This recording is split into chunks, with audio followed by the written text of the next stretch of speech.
안녕하세요, 여러분. 이렇게 화면으로 만나게 돼서 반갑습니다. 사실 이런 교육 영상은 신뢰감을 줄 수 있도록 제 얼굴을 보여드리면 참 좋겠는데, 학종이라 불리는 학생부 종합 전형에 대한 영상을 올리는 이 채널에서는 그럴 수는 없을 것 같아서 아쉽네요. 왜냐하면 많은 학종 컨설턴트 선생님들이 영상을 찍긴 하지만 그분들은 그런 영상은 홍보용이고 실제로 자신이 가진 능력으로 가이딩과 첨삭을 해주고 경제적인 이익을 창출하시는 컨설턴트라는 직업을 가지고 계시잖아요. 그러다 보니 사실 영상에서는 많은 노하우를 공개하지 못하시겠죠? 대부분 세부적인 노하우들은 실제 비용을 받는 컨설팅에서 써야 하시니 절대 이런 무료 영상으로 공개하지 못하시는 게 당연하죠. 하지만 저희는 영상으로 최대한 많은 학종의 노하우들을 공개해드리려고 해요. 그게 어떻게 가능한지 말씀드리면 제 실제 직업은 나름대로 유명한 종합학원의 원장입니다. 그리고 저희 학원은 현역 고3들을 의대 및 스카이로 굉장히 많이 진학시키는 학원이기도 합니다. 그래서 실제로 유명 학종 컨설턴트 선생님들 수십 분이 도와주신 엄청나게 많은 생기부들을 검토할 기회들이 있었습니다. 그러다 보니 학종에 대한 그분들이 가진 노하우와 트렌드들을 많이 보고 배우며 저희도 거기에 대한 다양한 노하우들이 동시에 축적이 된 것이죠. 그래서 이런 제가 학종에 대한 여러 가지 비밀과 노하우들의 이야기를 할 거라고 하면 사실 많은 학종 컨설턴트 선생님들이 굉장히 싫어하실 거예요. 그런 노하우로 시장에서 큰 경제적 이익을 창출하시는 분들이 계시는데 그런 노하우를 공개하시는 게 당연히 좋지는 않으시죠. 그래서 제가 그런 분들에게 욕을 정말 많이 먹을 것 같아서 얼굴을 공개하지 않습니다. 심지어 앞으로 올리려고 계획하고 있는 학원 선택의 비밀 같은 영상은 학원장님들에게도 엄청나게 욕을 먹을 것 같아서 더더욱 얼굴은 공개하지 않고 가겠습니다. 이해해 주실 거죠? 그렇다면 이제 본론으로 한번 들어가 볼까요? 여러분, 학종으로 대학을 가려면 어떻게 해야 할까요? 당연히 먼저 학종이 뭔지 알고 학종의 정확한 본질을 이해해야겠죠? 먼저 간단한 예를 들어서 설명해 볼까요? 재석이라는 학생은 어려운 환경 속에서도 늘 친구들과 선생님들에게 친절했습니다. 내신은 물론 교내 경시에서도 꾸준히 1등을 차지했고 성적이 부진한 친구들을 적극적으로 도왔으며 동아리에서는 리더십을 발휘했습니다. 심지어 수능에서도 전국 최상위권 성적을 거두었죠. 하지만 이 모든 사실을 생기부라고 하는 학교생활 기록부에 그대로 기록한다면 어떻게 될까요? 이 모든 사실이 실제로 있었더라도 이를 단순히 성격이 밝고 친절하며 친구를 잘 도와주고 수능도 잘 봤다는 식으로 생기부에 기술하면 학종에서는 높은 평가를 받기 어렵습니다. 이유는 간단합니다. 교육부가 정한 생기부 작성 가이드라인에 위배되기 때문입니다. 당연히 학종에서는 교육부 가이드라인에 맞지 않기에 매우 높은 확률로 탈락될 것입니다. 왜 그럴까요? 학종은 학생의 진짜 모습보다는 잘 쓰인 생기부를 원합니다. 다시 말해, 학종은 학생을 있는 모습 그대로 평가하여 선발하는 전형이 아니라는 점이 중요합니다. 학종은 관찰자인 교사의 시선으로 생기부에 기술된 정보를 통해서 학생의 우열을 판단하는 전형입니다. 여기서 핵심은 이겁니다. 생기부에는 학생의 날 것 그대로의 모습이 아니라 교육부가 제시하는 특정 서술 방식이나 표현 가이드라인에 맞춰 만들어진 또는 가공된 모습이 담기게 됩니다. 만약 이 가이드라인에 따라 생기부가 아주 그럴듯하게 작성된 다른 학생이 있다면 재석이처럼 실제로 뛰어난 학생이라 할지라도 그 학생에게 밀려 합격하지 못하는 것이 학종의 불편한 진실입니다. 만약 교육부 가이드라인에 맞춰 생기부가 효과적으로 기술되지 않는다면 재석이가 실제로 얼마나 우수하고 훌륭한 학생인지는 평가에 거의 영향을 주지 못하고 학종에서는 매우 높은 확률로 탈락하게 됩니다. 물론 학종이 처음 도입될 때의 취지는 좋았습니다. 단순히 시험 성적만으로 학생을 줄 세우는 것이 아니라 학생이 가진 잠재력, 스스로 학습하는 능력인 자기주도성과 바른 인성, 학교 생활에 얼마나 충실했는지 등 다양한 면모를 종합적으로 평가하려고 했죠. 그리고 이러한 평가는 당연히 선생님이 학생의 학교 생활을 지켜보며 기록한 생기부를 바탕으로 이루어집니다. 그런데 이렇게 선생님이 기록한 내용들이 모두 다 100% 객관적인 사실일까요?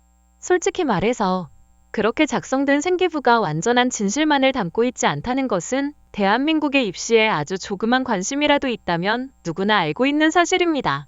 사실 생기부 내용의 객관성, 공정성에 대한 문제 제기는 꾸준히 있었습니다. 생각해보세요. 우리 중 그 누구도 모든 사람에게 자신의 가장 솔직한 속마음이나 꾸밈없는 진짜 모습을 전부 다 보여주지는 않습니다. 혼자 있을 때의 나와 여러 사람 앞에 있을 때의 나는 다를 수 있고, 이건 지극히 자연스러운 일이죠. 게다가 대부분의 사람들은 누구와 함께 있는지, 어떤 상황에 처해 있는지에 따라 말투나 행동이 조금씩 달라지곤 합니다.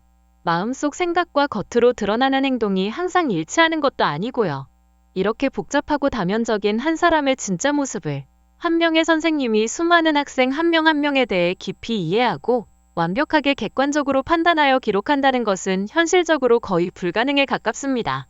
이런 이유로 생기부는 그 태생부터 완벽한 객관성을 갖기 어렵다는 점을 사실상 모두가 인정하고 있는 것입니다. 여기에 더해 학교마다 또는 선생님마다 생기부를 기록하는 역량이나 스타일의 차이가 있을 수밖에 없습니다.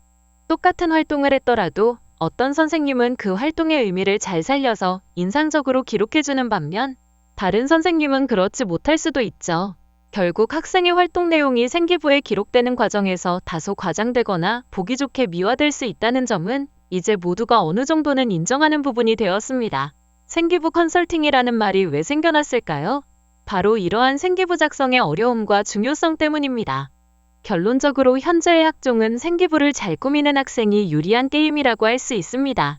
좀 더 학종을 솔직하고 직접적으로 표현하자면 기본적인 사실에 약간의 과장이나 의도된 이야기까지 그럴듯한 포장을 잘 버무려서 생기부를 매력적으로 만들어낸 학생이 합격하는 전형이라고까지 이야기할 수 있는 것입니다. 그렇다면 이 학종의 본질이 결국 꾸며내기니까 우리는 피해자가 되어야 할까요? 그러면 안 되겠죠? 이 학종이라는 꾸며내기 게임을 승리로 이끌어야 합니다. 그러기 위해서는 현재로서는 이 생기부를 그럴듯하게 잘 꾸미는 방법을 배워야겠죠? 또한 이렇게 꾸며진 생기부가 그나마 진실성이 있어 보이려면 학교 생활 자체도 어느 정도는 생기부 내용에 맞춰서 연출하며 행동해야 합니다. 그게 싫다면 생기부로는 대학을 가기가 어려울 수도 있습니다. 물론 이거 쉽지 않죠. 그래서 생기부라는 중요한 문서를 전략적으로 구성하고 최대한 사실처럼 보이도록 돕는 사람들이 바로 생기부 컨설턴트입니다. 그런데 진짜 잘하는 생기부 컨설턴트 쌤들은 너무 비싸요. 그래서 이런저런 기회로 수많은 컨설턴트 쌤들과 대화를 해본 적이 있고 그들의 결과물을 직접 확인하며 노하우들을 흡수한 제가 전국에서 손꼽히는 생기부 컨설턴트 쌤들이 공통적으로 말씀하시는 생기부를 꾸미는 팁들을 자세하게 정리해드리겠습니다. 먼저 학종이라 불리는 학생부 종합 전형에서 상위권 대학에 합격하기 위해서는 학교생활 기록부를 단순히 활동을 나열하는 데 그치지 않고 학생의 역량과 성장 가능성을 종합적으로 보여주는 자료로 잘 꾸며야 이 학종에서 승리할 수 있다는 사실을 기억해야 합니다. 2024학년도부터 자기소개서가 전면 폐지되고 정량 비교과인 수상과 봉사, 진로 희망 등의 반영이 축소되면서 생기부 내 정성적 서술 영역의 중요성은 더욱 커졌습니다. 또한 2023학년도부터 학종의 평가 요소는 기존 4가지 학업 역량, 전공 적합성, 인성과 발전 가능성에서 학업 역량, 진로 역량, 공동체 역량의 3가지 핵심 역량으로 간소화되었으며 대학은 이를 중심으로 학생의 활동과 태도를 판단합니다. 이에 따라 생기부는 교사의 관찰을 기반으로 한 객관적이고 구체적인 활동 기록이 필요하며 해당 활동이 핵심 역량과 연결되도록 구조화된 기술 방식이 요구됩니다. 이를 위해 첫 번째로 알아둬야 하는 것은 상위권 대학을 진학하려면 성적을 올리거나 상위권의 성적을 유지해야 한다는 것입니다. 학종은 정성평가이지만 내신 성적은 학업 역량의 기본 전제이자 가장 중요한 평가 요소입니다. 물론 가장 좋은 생기부는 항상 최고의 성적을 유지하는 것이지만 점진적인 성적 향상도 긍정적인 평가를 받습니다. 다만 성적이 떨어지는 것은 학종에서는 가장 좋지 않는 모습입니다. 두 번째로 알아야 할 것은 생기부는 학생의 활동들이 연결성과 성장 흐름을 강조할 수 있게 기술되어야 한다는 것입니다. 동아리, 자율활동, 진로활동, 독서활동 등 학교생활 전반이 단편적으로 나열되지 않고 서로 유기적으로 연결되도록 기획하고 실천하는 것이 중요합니다. 특히 교과 수업과 연계된 탐구 경험이 중심축이 되어 활동 간 연관성과 학업 연계성을 자연스럽게 드러내야 평가에서 강점을 가질 수 있습니다. 세 번째로 알아야 할 것은 핵심 역량 표현 전략이 있습니다. 학생부에는 한 항목의 여러 활동을 과도하게 나열하기보다 지적 호기심, 자기주도성, 리더십 등의 핵심 역량 하나를 잡고 이를 중심으로 관련 활동을 구체적으로 기술해야 합니다. 다만 추후 말씀드리겠지만 이러한 키워드를 직접 언급하면 높은 확률로 탈락입니다. 그 주변의 활동 사례를 촘촘히 엮어 활동 사례와 맥락을 통해 우회적으로 드러내는 객관적이고 구체적인 서술 방식이 효과적입니다. 그건 다음 영상부터 자세히 예를 들어서 말씀드릴게요. 네 번째로 알아야 할 것은 모든 기록은 학교 생활 중 실제 관찰 가능한 구체적 사실에 기반해 담임 및 교과교사가 교육부 가이드라인에 맞춰 기술해서 작성해야 한다는 점입니다. 물론 담임이나 교과교사가 너무나 섬세하게 모든 학생을 제대로 파악해야 하는데 어쩌다 그렇지 못한 분이 존재해서 학생이 대신 쓴 것을 그대로 참고한 것 같은 문장들이 포함된 경우나 엄청나게 바쁜 업무에도 불구하고 바뀐 교육부 가이드라인을 충실히 공부하시고 숙달하셔야 하는데 이를 못한다면 합격하기 어렵겠죠? 그런데 사실 이건 현실적으로 너무 어렵습니다. 개인적으로는 거의 불가능하다고 보고요. 그래서 제가 교육부 가이드라인에 맞지 않는 수많은 잘못된 예를 보여드리며 어떻게 생기부를 써야 합격할 수 있는지 쉽게 설명해드리겠습니다.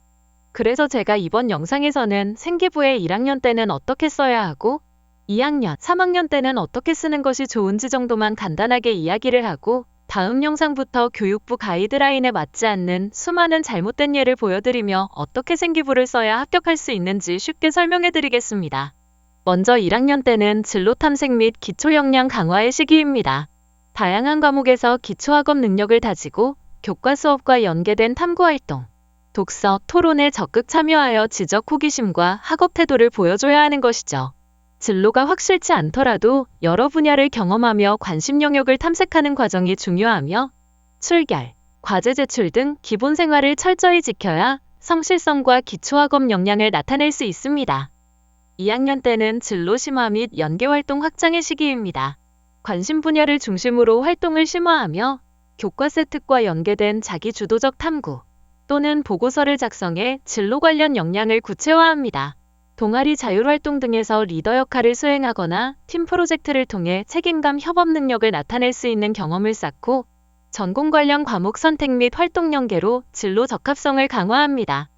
3학년 때는 이전 학년의 활동을 심화 정리하여 일관성 있는 흐름을 완성해야 합니다. 특히 주요 프로젝트 결과, 탐구 보고서 정리, 주도적 활동의 성과 등을 명확히 기록으로 남기는 작업이 중요하며 선택과 집중이 필요한 시기입니다.